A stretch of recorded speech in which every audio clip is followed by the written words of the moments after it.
Xin chào các bạn, Emmy đây và Đẹp Mặt đã quay trở lại sau một thời gian dài im hơi lặng tiếng. Ngày hôm nay là một chủ đề mà Emmy nghĩ là sẽ rất nhiều bạn thích. Mà không chỉ là những bạn học sinh sinh viên đâu, mà kể cả những bạn mà đã có công việc chính thức thì Emmy nghĩ là các bạn cũng có thể theo dõi video clip này nếu muốn tìm thêm một công việc tay trái để tăng thu nhập. Chia sẻ với các bạn một chút xíu là Emmy từ hồi còn là sinh viên ý, thì ngoài việc là tham gia hoạt động tại câu lạc bộ đoàn trường này thì có đi làm thêm từ năm thứ 2 đại học. Hồi đấy thì Emmy làm MC ở đài truyền hình. Và thu nhập tính ra thì lương cứng là khoảng tầm 6-7 triệu một tháng. Nếu mà chịu khó mà đi dẫn thêm event ở bên ngoài ấy, thì mỗi tháng thu nhập có thể là lên đến 90 triệu. Đến mức độ là khi mà Emmy tốt nghiệp rồi, xong rồi đi phỏng vấn thì các anh chị phỏng vấn có nói trêu là thôi làm MC tiếp đi, bởi vì với mức lương như thế thì càng ngày sẽ càng khá hơn nữa và chắc chắn là sẽ tốt hơn, nhàn hơn rất nhiều so với cả đi làm ở công ty này. Nhưng mà vì hồi đấy là Emmy thích marketing nên là đổi ngành. Thì trong video clip này Emmy sẽ chia sẻ lại với các bạn những kinh nghiệm xương máu của Emmy khi đi làm thêm từ hồi sinh viên cho đến tận bây giờ, và những tips làm như thế nào để chúng ta có được một công việc trên ghế nhà trường không chỉ đơn giản nhưng quan trọng là chất. Tức là chúng ta sẽ không chỉ có tiền mà chúng ta còn có kiến thức và rất nhiều những kinh nghiệm quý báu. Các bạn chịu khó theo dõi đến hết video clip này nhá, Emmy nghĩ là sẽ rất hữu ích đấy. Và nhớ đừng quên subscribe YouTube channel của Happy Skin. Dạo này thì Emmy thấy là hơi ít subscribe mới so với ngày xưa, hơi buồn tí xíu. Nên là ủng hộ bằng cách là subscribe YouTube channel. Và đừng quên là chúng ta vẫn có giveaway hàng tuần đấy nhé. Công việc đầu tiên mà Emmy muốn gợi ý cho các bạn đó chính là bán hàng online. Nghe rất là thời thượng đúng không? Thực ra đây là một công việc mà rất là dễ bắt đầu với số vốn không cần quá cao. Và các bạn sẽ có thể mang lại rất nhiều những kinh nghiệm cho bản thân mình. Tuy nhiên ý, vấn đề ở đây là bán hàng thì ai cũng thích đắt hàng. Một số người thật là không may sau một thời gian thì các bạn sẽ thấy rằng là kinh doanh thì ế ẩm này và buộc phải dừng lại. Vậy thì điều đầu tiên mà các bạn cần phải để ý đó chính là việc lựa chọn mặt hàng kinh doanh và cần phải đảm bảo đủ những yếu tố sau. Mặt hàng hot hoặc đánh đúng nhu cầu của thị trường, nguồn cung giá tốt và ổn định, người kinh doanh có chuyên môn về ngành hàng, và 3 yếu tố này sắp xếp theo thứ tự ưu tiên. Đôi khi mới bắt đầu kinh doanh ấy, thì chúng ta hay làm theo cảm tính, tức là chúng ta thích cái gì thì chúng ta sẽ bán cái đó. Nhưng mà vấn đề ở đây chúng ta phải luôn luôn nhớ rằng là cái mà chúng ta thích chưa chắc đám đông đã thích. Vì vậy khi kinh doanh thì cần phải tỉnh táo. Và nếu mà trong 3 vòng tròn vừa rồi được cộng thêm một vòng tròn nữa, đó chính là vòng tròn đam mê, thì công việc này và ngành hàng này có thể sẽ đi theo bạn một cách lâu dài. Ngoài ra chúng ta nên ghi nhớ những cách sau để có thể tận dụng mạng xã hội một cách linh hoạt và hiệu quả, giúp chúng ta bán hàng dễ hơn. Thứ nhất, đừng bao giờ quên là chúng ta cần phải show kiến thức và uy tín của người bán hàng. Ví dụ nhá, Skin Store của Emmy đúng không? Bán mỹ phẩm. Thì ngoài việc là chúng ta đăng tải những thông tin về sản phẩm ra này, chúng ta cũng phải nói về những mẹo làm đẹp này, kiến thức làm đẹp này. Thứ hai là đừng quên Instagram. Và nếu mà ở trên Insta thì phải có hình đẹp, hình real mà đẹp nữa thì là càng đắt. Đặc biệt là với thời trang và make up. Mọi người thì thường hay nói rằng là Facebook là ưu tiên hàng đầu, nhưng mà cũng không thể không nhắc đến Insta như là một kênh bán hàng vô cùng hiệu quả ngày nay. Thứ ba, đừng quên Shopee, mà nếu là những mặt hàng chính hãng thì còn có thêm cả Lazada và Tiki nữa. Tiki thì bây giờ cũng đã có marketplace rồi nha các bạn. Những nơi này thì có traffic rất là tốt nên là thường được ưu tiên hiển thị khi mà tìm kiếm, và cũng có rất nhiều ưu đãi dành cho người bán hàng. Và nhớ là nhắc người thân, bạn bè, khách hàng của mình sau khi mua hàng của mình ở đây xong ấy thì quay lại đánh giá cho mình ở trên này để tăng rating lên nha. Thứ tư, đừng quên story và livestream bên cạnh post thông thường. Story ấy thì không cần caption gì cả, không cần phải động não quá nhiều. Tất nhiên thì hình ảnh cũng phải trau chuốt, nhưng mà cơ bản là dễ hơn rất là nhiều so với cả post. Và lượng view thì cũng khá ổn này, mà các bạn có thể post liên tục, post rất nhiều, không lo bị spam. Còn livestream thì trực quan sinh động hơn, các bạn có thể là tương tác hai chiều để có thể tư vấn này, rồi thân thiết hơn với khách hàng của mình nên là dễ dàng chốt sale hơn. Nói chung ý, nếu mà để master bán hàng online ngoài khiếu ra thì chắc là sẽ cần phải một khóa học rất là đầy đủ, cộng thêm là vô cùng nhiều những kinh nghiệm xương máu. Tuy nhiên Emmy thì cũng đã từng có một bài chia sẻ khá là chi tiết ở trong Grab Academy, nên là các bạn có thể tìm kiếm đường link ở trong phần description của clip này nhé. Công việc thứ hai đó chính là xe ôm công nghệ cao như là Grab, Bigo Việt hoặc là shipper như là Now, Amove. Sinh viên có nên làm những công việc như thế này hay không? Thực ra thì Emmy sẽ không tán thành nếu mà động cơ duy nhất của các bạn đó là thuần túy tìm một việc là dễ dàng này, đơn giản này, không phải động não quá nhiều, thu nhập tốt. Mà thực ra là thu nhập quá tốt còn gì. Bởi vì là chúng ta mà có đi làm thực tập ở các công ty nhá, thì cùng lắm là trợ cấp 3, 4, maximum 5 triệu đúng không? Nhưng mà đây nhá, các bạn chạy Grab, chạy Bi hoặc là Go Việt hay là Now này, có thể có thu nhập là 6, 7 triệu, thậm chí là cao hơn nữa. Quá tốt còn gì. Nhưng mà Emmy sẽ rất là cảm thông nếu thực sự mà các bạn cần tiền và không thể tìm được một công việc nào khác tốt hơn. Còn Emmy sẽ rất hạnh phúc nếu mà các bạn chạy Grab, Go, Vietbi hay là làm bất kỳ một công việc nào và thấu hiểu được một nguyên lý, đó là do things mindfully. Đây là điều mà Emmy thường nhắc nhở các nhân viên của mình hàng ngày luôn, và kể cả từ những ngày đầu tiên đi làm. Đó là chúng ta cần phải để tâm vào việc của chúng ta làm và luôn luôn đặt những câu hỏi. Ví dụ như là tại sao hôm nay doanh số lại thấp hơn? Làm như thế nào để giao hàng nhanh hơn đây? Làm thế nào những quãng đường có thể đi ngắn hơn? Tại sao hôm nay lại bị đánh giá thấp? Đối với cả khách hàng này thì lần sau nên làm gì? App này thì đang có những tính năng gì? Tại sao lại có những tính năng đấy? Như vậy đã thuận tiện hay chưa? Có cần thêm bổ sung những gì hay không? Những chỗ nào thì người ta thường hay order đồ ăn, và thường những nơi nào thì sẽ là tập trung nhiều cửa hàng? Tin Emmy đi, Emmy cũng là người tuyển dụng và Emmy đảm bảo rằng nếu mà các bạn ghi vào trong CV của mình, cho dù chỉ đơn thuần là chạy Grab thôi, nhưng mà các bạn thể hiện được rằng là các bạn luôn luôn là nằm trong top những Grabber có doanh số tốt nhất này, hoặc là được đánh giá tốt nhất này, hoặc là đã có những ý tưởng sáng tạo gì để đạt đến công ty và công ty ghi nhận thực hiện, thì chắc chắn các bạn sẽ được phòng sale của các công ty chào đón. Hoặc là biết đâu một ngày nào đó sớm các bạn sẽ trở thành CEO của một công ty startup của riêng mình. Ví dụ như là về một app giao hàng, hoặc là một ngành nghề tương tự nào đó thì sao? Giống như là anh chàng diễn viên đẹp trai ở trong phim Thiên Hạ Đệ Nhất Shipper của Hàn Quốc ấy. Ở trong phim thì cũng là phim thôi, nhưng mà chả có gì là không thể cả. Nói như vậy không có nghĩa là Emmy cổ suý cho việc là startup theo phong trào và bộc phát đâu. Emmy nghĩ là chúng ta nên học hỏi theo tinh thần Kaizen của Nhật Bản trước đã. Trong kinh doanh thì thuật ngữ này có nghĩa là cải tiến liên tục. Cho dù là lớn hay là nhỏ, chúng ta phải cố gắng để làm tốt mọi việc hơn nữa hàng ngày. Và có như thế thì Việt Nam của chúng ta sẽ có một đội ngũ lao động cực kỳ là thiện chiến và tinh nhuệ. Thứ ba, đó chính là làm MC, PG, PP nữa chứ. Chúc mừng các bạn, bởi vì nếu mà các bạn nhận được công việc này thì nói chung là các bạn có ngoại hình hơi bị được đấy.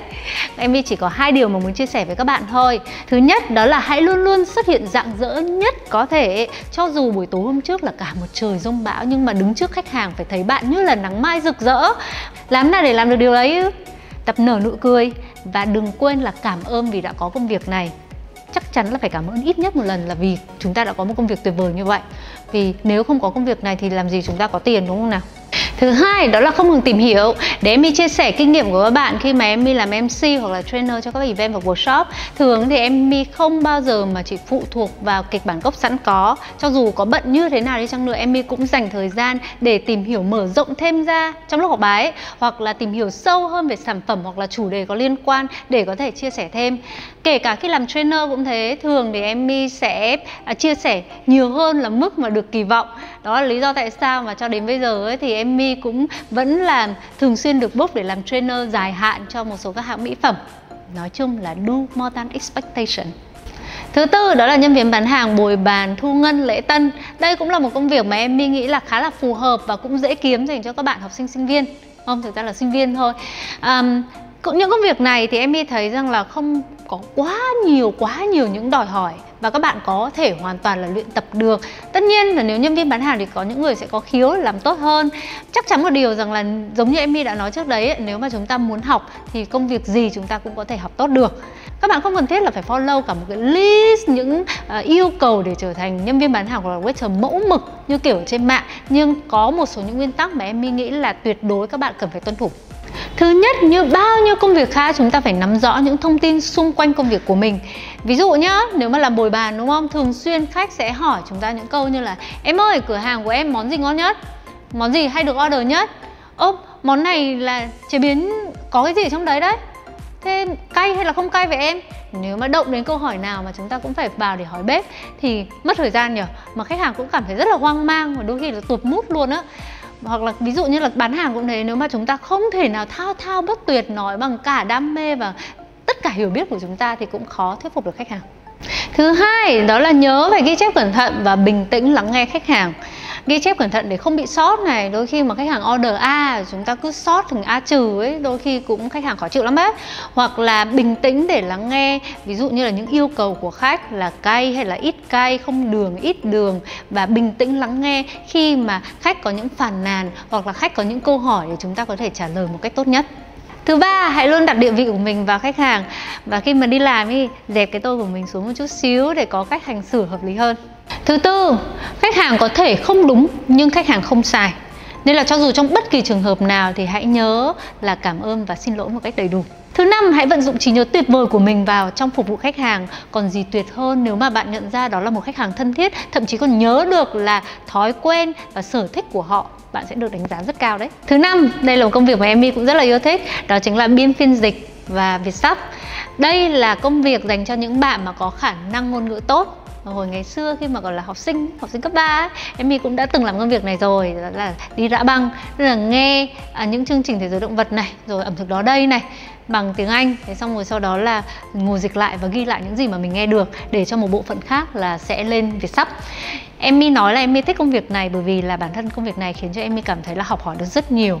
Mỗi lần nghe như vậy thì mình thấy như là có rất nhiều kiến thức mới mà mình có thể thu nạp được. Đấy, nên là có một cái điểm mà Emmy rất là mong muốn các bạn, đó là do things mindfully. Tức là nếu mà mình không để tâm ấy, có thể ngày hôm nay mình dịch xong, ngày mai mình quên luôn, hoặc là mình cũng không để tâm đến những thứ mà mình dịch và mình tiếp nạp thông tin đấy vào. Nhưng nếu mà các bạn có thể thu nhận những thứ mà chúng ta được tiếp xúc ấy, thì rõ ràng là chúng ta sẽ làm đầy thêm bản thân và phong phú hơn rất nhiều. Để mà tiếp cận với những công việc này thì không khó, các bạn có thể lên những hội nhóm chuyên Việt sắp ở trên Facebook, hoặc là nếu chủ động nữa thì các bạn hoàn toàn có thể tìm kiếm danh mục những công ty mà chuyên là cung cấp các dịch vụ là biên phiên dịch này hoặc là Việt sắp này và liên hệ trực tiếp đến nó, gửi hồ sơ, vậy là sao? Công việc tiếp theo, trở thành tour guide. Nghe có vẻ rất là fancy đúng không? Hướng dẫn viên du lịch, được đi du lịch khắp nơi. Và thực ra là dẫn đoàn đi du lịch thì đúng hơn. Nhưng mà rất là phù hợp với những người nào mà thích khám phá này, theo chủ nghĩa xê dịch này. Mà với Emmy thì Emmy nghĩ là không bao giờ Emmy có thể trở thành tour guide được. Bởi vì đối với Emmy đây là một công việc mà quá nhiều thách thức. Nào là phải chu đáo này, rồi là cực kỳ là nhẫn nại này, rồi là mềm mỏng này, linh hoạt này, nhanh nhạy này. Quản lý 20-30 con người ấy, trong một chuyến đi sẽ có hàng trăm các vấn đề có thể xảy ra. Làm nào mà các bạn có thể handle được từng đấy vấn đề, quá phức tạp đúng không? Rồi chưa kể ấy, là Emmy nghĩ là tour guide không phải chỉ là người mà no bữa cơm rồi cái đi, cái đứng của mọi người đâu, mà còn phải là một người có thể mang lại kiến thức, nội dung, thông tin và truyền cảm hứng cho những người tham gia tour nữa. Rất là phức tạp đấy. Emmy kể cho các bạn nghe kinh nghiệm đi Pháp vừa rồi. Đây là lần thứ 2 Emmy đến Pháp. Phải nói là chuyến đi lần này thì cực kỳ tuyệt vời. Bởi vì là Emmy có một người tour guide amazing. Nói chung là anh ấy giỏi vô cùng. Thực ra thì anh là thạc sĩ lận mà. Công việc tour guide chỉ là một công việc làm thêm thôi. Nhưng mà anh ấy hiểu mọi thứ anh giới thiệu, ví dụ như là đi trên đường, thậm chí là anh ấy hiểu được lịch sử của từng ngọn tháp, từng nhà thờ. Đi đến lâu đài Versailles thì coi như là đắm chìm trong tất cả những câu chuyện của các vị vua chúa Louis, rồi các hoàng hậu, rồi Napoleon nọ kia. Điều đấy giúp Emmy cảm thấy là chuyến đi ý nghĩa và đầy đặn hơn rất nhiều. Có 2 điểm nho nhỏ mà Emmy muốn lưu ý với cả các bạn tour guide nếu mà không làm được thì sẽ rất là phí. Cái đầu tiên đó là đừng quên cập nhật ở trên Facebook cá nhân của mình. Tất nhiên là chúng ta đang đi làm thì chúng ta cũng rất là bận bịu, nhưng mà vẫn có những cách để chúng ta có thể cập nhật ở trên Facebook, rồi PR cho bản thân mình, hoặc là đôi khi chỉ khiến là mọi người biết được là ta đang làm gì và có thêm uy tín cho những cái việc mà chúng ta đang làm. Điểm thứ hai, thực ra tour guide thì thu nhập không hề tệ một chút xíu nào cả. Em nghĩ là các bạn cũng không có nhu cầu là cần phải thêm thu nhập lắm đâu. Nhưng mà nếu mà chúng ta vẫn còn có sức lực, vẫn còn có đam mê thì tại sao mà chúng ta không viết bài cho các báo hoặc là những trang mà chuyên review về du lịch. Các bạn sẽ có thêm thuận bút là một. Và thường thì Emmy thấy là những bài đấy rất nhiều người muốn đọc. Rồi hoặc là các bạn có thể trở thành travel blogger, tự viết ở trên website của mình hoặc là trên YouTube của mình. Biết đâu về sau các bạn nổi tiếng thì sao? Công việc tiếp theo nữa mà cũng đang rất là hot và thịnh hành ngày nay đó chính là trở thành seeder, hay còn gọi là seeding, là đi gieo, comment, like và tương tác ở trong các hội nhóm hoặc là trên các mạng xã hội. Emmy thấy bây giờ rất nhiều bạn trẻ làm việc này và Emmy cũng có tiếp xúc với cả một số các bạn luôn. Thực ra thì cũng công việc này Emmy cũng không đánh giá là nó tệ hay là như thế nào cả. Cũng là một công việc hay. Chỉ có một thứ thôi khi mà làm seeding chúng ta cần phải lưu ý, đó là làm có tâm. Có tâm ở đây tức là seed cho những sản phẩm tốt, những dịch vụ tốt, chứ đi seed kém trộn này hoặc là seed những thứ mà không có hại cho sức khỏe thì thực sự là mình làm mình cũng thấy cảm rất lương tâm nhở. Cái thứ hai nữa là làm có tâm, tức là Emmy tiếp xúc với nhiều bạn, Emmy biết ở nhiều hình thức seeding khác nhau. Có thể là seed auto luôn, 1 comment, 2 comment đấy là đi giải khắp nơi. Nhưng mà có nhiều bạn ấy làm cũng rất là tận tụy.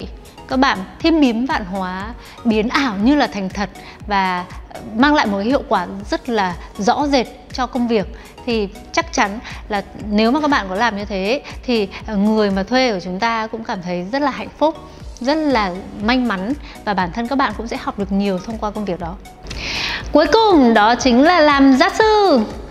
Thực ra công việc dạy dỗ thì không bao giờ là đơn giản cả, bởi vì chúng ta phải truyền đạt kiến thức từ mình sang một người khác. Đôi khi có những thứ chúng ta không tự quyết định được, đúng không? Kiến thức của chúng ta là như vậy nhưng mà khả năng tiếp thu của người khác lại khác nữa.